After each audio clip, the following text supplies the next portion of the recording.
આપણી સાથે છે તેમના એડવોકેટ BM માંગુકર સાહેબ, શું કહેજો આજે જે હાઈકોર્ટના જસ્ટિસ JB પાર્ડીવાલાએ જે જજમેન્ટ આપ્યું છે? આજે નામદાર હાઈકોર્ટના જજમેન્ટથી સરકારનો ચહેરો ખુલ્લો પડી ગયો છે.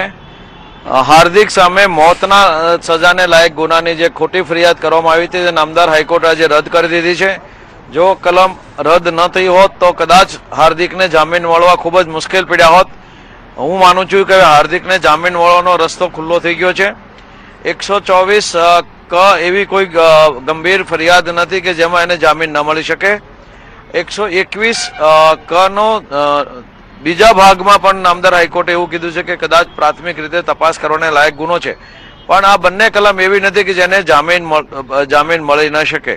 એટલે મારી દ્રષ્ટિએ અમારા માટે હાર્દિકના જામીન માટેનો રસ્તો આજે નામદાર ગુજરાત હાઈકોર્ટે ખુલ્લો કરી દીધો છે. તેમ છતાં આ જજમેન્ટથી અમે નારાજ છીએ અને અમે નામદાર સુપ્રીમ કોર્ટમાં આ જજમેન્ટને પડકારવાની તમામ તૈયારીઓ શરૂ કરી દીધી છે અને મોડામાં મોડો પરમ દિવસે નામદાર સુપ્રીમ કોર્ટમાં મેટર દાખલ કરશું અને સોમવારે એનું હિયરિંગ થાય તેવા પ્રયત્ન કરશું. આ કલમમાં જે સરકાર તરફથી સેડિશન અને બેજિંગ ઓફ વર્ડ જે લગાવવામાં છે, કઈ રીતે માનવ છે બંને કલમને?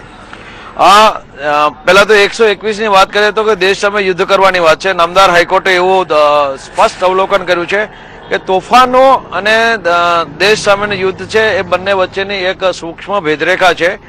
તોફાનો ગમે તેટલા ગંભીર હોય તો પણ તેને દેશ સામેને યુદ્ધ કરવાની વાત ગણી ન શકાય.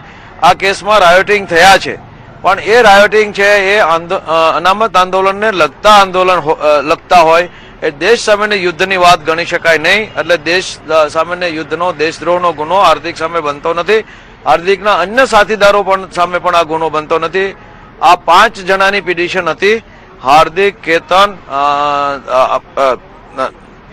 દિનેશ, અલ્પેશ અને આપણો 5મો રહ્યો ચિરાગ.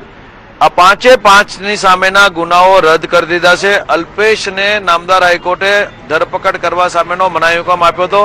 એ મનાઈહુકમ 2 અઠવાડિયા માટે ચાલુ રાખવામાં આવ્યો છે, એટલે અલ્પેશની ધરપકડ હાલ પૂરતી થઈ શકશે નહીં. સુપ્રીમ કોર્ટમાં મેટર દાખલ કરીને અલ્પેશને મળેલો સ્ટેનું એક્સટેન્શન કરાવવાના પ્રયત્ન કરશું. સાથે સાથે 121A અને 124A કલમ હાલ પૂરતી જે લાગેલી છે તેને કઈ દ્રષ્ટિએ જોવું? અમે માનીએ છીએ કે નામદાર હાઈકોર્ટનું આ જજમેન્ટ ભૂલ ભરેલું છે. આમાં સેડિશનનો કોઈ ગુનો જ બનતો નથી. અમે સરકાર સામે કોઈ આંદોલન કરતા નહોતા. અમે તો અમારી માંગણી કરતા હતા. સરકાર અને સરકારની ચૂંટાયેલી પાંખ જે વ્યવસ્થા તંત્ર સાથે સંકળાયેલી છે, વ્યવસ્થા તંત્ર સામેની કોઈ પણ આંદોલનાત્મક પ્રવૃત્તિ કરી શકાય. બંધારણમાં અમને એ મૂળભૂત અધિકાર પ્રાપ્ત થયેલ છે. અમારી કોઈ સરકાર સામેની લડાઈ હતી જ નહીં. સરકારી સૂત્રો સામેની લડાઈ ન હોય, ફક્ત ચૂંટાયેલી સરકાર સામેની લડાઈ હોય તો તેમાં રાજદ્રોહનો ગુનો બનતો નથી તેવું અમે સ્પષ્ટપણે માનવું છે. નામદાર સુપ્રીમ કોર્ટે અમારી પ્રાથમિક રીતે વાત માની છે, એટલે જ અમારી મેટર દાખલ કરીને ફર્ધર સુનાવણી માટે રાખી છે. જો અમારી વાત ન માની હોત તો સુપ્રીમ કોર્ટે ફાઇનલ હિયરિંગ માટે મેટર ફિક્સ ન કરી હોત. હવે માની શકાય કે હવે તમામ લડાઈ છે હાઈકોર્ટ થી હવે સુપ્રીમ કોર્ટ સુધી જઈ? હવે તમામ લડાઈઓ સુપ્રીમ કોર્ટના દ્વારે પહોંચી ગઈ છે.